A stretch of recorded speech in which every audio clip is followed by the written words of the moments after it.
तीन ही सीट बचते हैं जहाँ पर टीएमसी का थोड़ा बहुत फाइट देने का चांस है। एक तो है पलासीपारा, एक तो है कालीगंज, एक तो है चापरा। तो चापरा और पलासीपारा शायद टीएमसी के लिए जाएंगे, लेकिन पलासीपारा में भी डाउट है क्योंकि वहाँ पर तो मानिक भट्टाचार्य टीएमसी का एमएलए जिसको एसएससी स्कैम में पकड़ा गया और वो जेल में गए हैं, तो लोग कैसे वोट करेंगे उसमें देखना पड़ेगा। और ये जो कालीगंज सीट है वहाँ पर कुछ दिन पहले ही बाई इलेक्शन हुआ था क्योंकि वहाँ का जो एमएलए था टीएमसी का, उनका डेथ हो गई थी, तो उनके बेटी वहाँ पर इलेक्शन लड़ी टीएमसी के लिए। और जब टीएमसी जीत गई सेलिब्रेशन के टाइम उसने बम फोड़ा था, तो वो बम फोड़ने के टाइम तमन्ना नाम के एक छोटी सी बच्ची 10 साल की बच्ची वहाँ पर उनकी डेथ हो गई।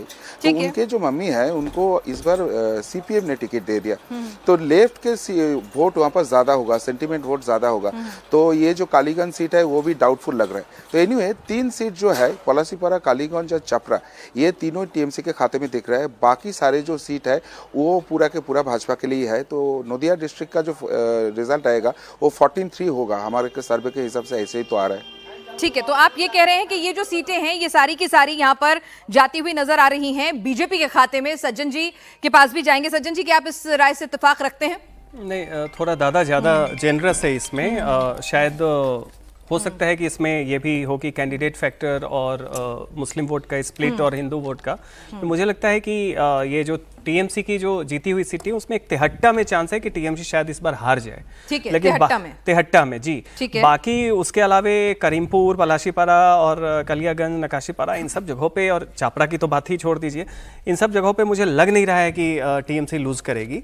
कारण उसका वो है कि जो चुनाव के पहले ये सब दूसरे चरण में हुआ है, और चुनाव के पहले जिस तरह का कंसोलिडेशन हुआ था उसमें सारे फैक्टर की कैंडिडेट क्या है उसके, जो दादा बात फैक्चुअली सही बोल रहे थे, लेकिन वो सारे फैक्टर दरकिनार हो गए। इस बार सीधा हुआ पार्टी को आप देखिए और वोट कीजिए, दोनों के लिए हुआ। तो एक तिहट्टा है जहां मुझे लग रहा है कि शायद टीएमसी लूज कर सकती है, बाकी जगह मुझे नहीं लग रहा है कि टीएमसी लूज करेगी। तो यानी कि आप कह रहे हैं कि जो ये आपके हिसाब से जो डेटा था कि बीजेपी की बढ़कर सीटें 10 हो सकती हैं, टीएमसी की घटकर 7 हो सकती हैं, सिर्फ तिहट्टा लूज कर सकती है, बाकी स्थिति सेम रहेगी। मनोज जी, 11 या 12 बीजेपी, 11 या 12 बीजेपी, ठीक है। तो यानी इन्होंने, सज्जन जी ने दी हैं 10 और उधर आपके खाते में डाली है 7, और आप कह रहे हैं 11-12 बीजेपी। ठीक है, तो यहाँ पे 12 पे एज 12वें सीट पे है, माने उसको हम ले सकते हैं कि वो बीजेपी में आ सकती है। 11 तो कंफर्म है, 12 भी हो सकती है। ठीक है, तो आप भी तिहट्टा, कालीगंज और नक्शीपारा ये तो टीएमसी को दे रहे हैं जी। इसके अलावा कौन सी आप टीएमसी को दे रहे हैं? टीएमसी का बहुत सारी चापरा भी चला जाएगा, तो ये 4 हो गई टीएमसी को। बस इससे ज्यादा वो अब उससे बढ़ने की उसको फिर तो 13 हो जाएंगी ना। नहीं, 13 नहीं होगा, और सब एज है, एज पे। अच्छा, ठीक है, हाँ, वो एज रहता है ना उसको। क्या होता है कि देखिए, हम लोग जब सर्वे करते हैं तो डेटा पे करते हैं, तो डेटा में क्या होता है कि हम विधानसभा वाइज नहीं करते हैं, हम ओवरऑल करते हैं।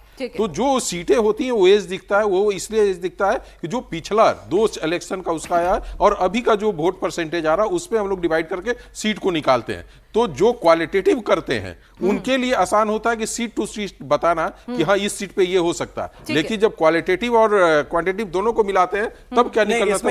एक बात और जोड़ दूं, वो चूंकि मैंने ऊपर से वो मुस्लिम डोमिनेटेड एरियाज की बात की थी, एक नवद्वीप का सीट ऐसा है जो टीएमसी के पास था, इस बार निश्चित तौर पे वो बीजेपी की तरफ आने का चांस है। ठीक है, लेकिन आपको बता दूं कि तिहट्टा में बीजेपी को 2024 में लीड मिली थी, तो यहाँ पर तो आपकी बात 2024 की, और एक नवद्वीप में भी चांस, लेकिन नवद्वीप में नहीं मिली थी। नवद्वीप में अपनी इस बार ग्राउंड सिनेरियो जो हमने देखा, ग्राउंड सिनेरियो में देखा बदल गया है। ठीक है, सौरभ कमल दत्ता जी, आपको लगता है कि भाई ये बीजेपी का स्ट्राइक रेट यहाँ पहले भी अच्छा था और इस बार यहाँ से बीजेपी कम से कम यहाँ से 5 से 6 सीटों का गेन करेगी?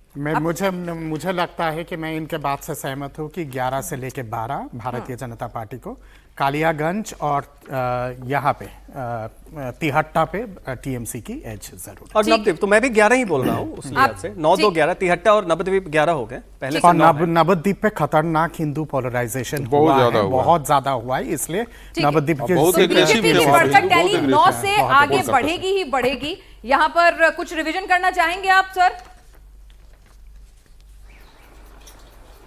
चलिए, तो अगली टैली पर आते हैं।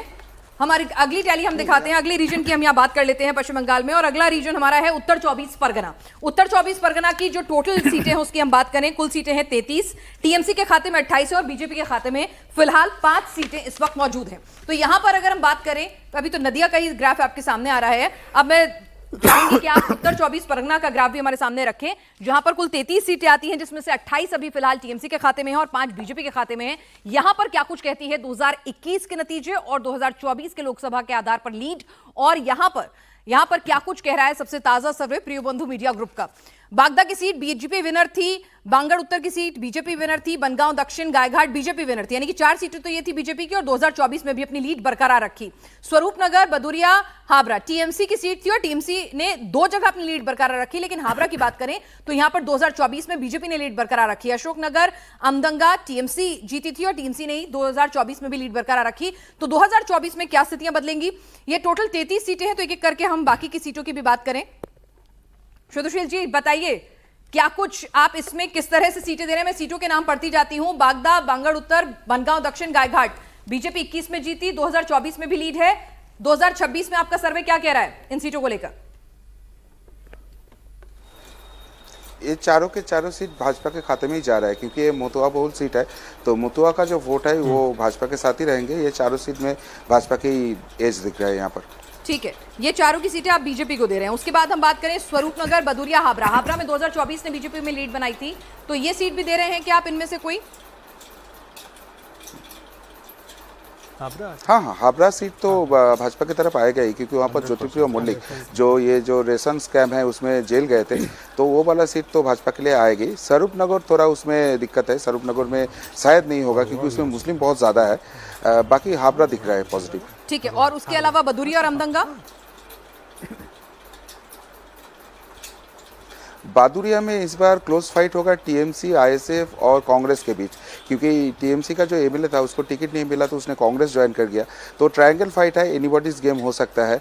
आमटांगा जो है वो शायद टीएमसी के लिए ही पॉजिटिव रहेगा, वहाँ पर भी बहुत सारे मुस्लिम हैं, तो वो भाजपा के लिए नहीं आएंगे।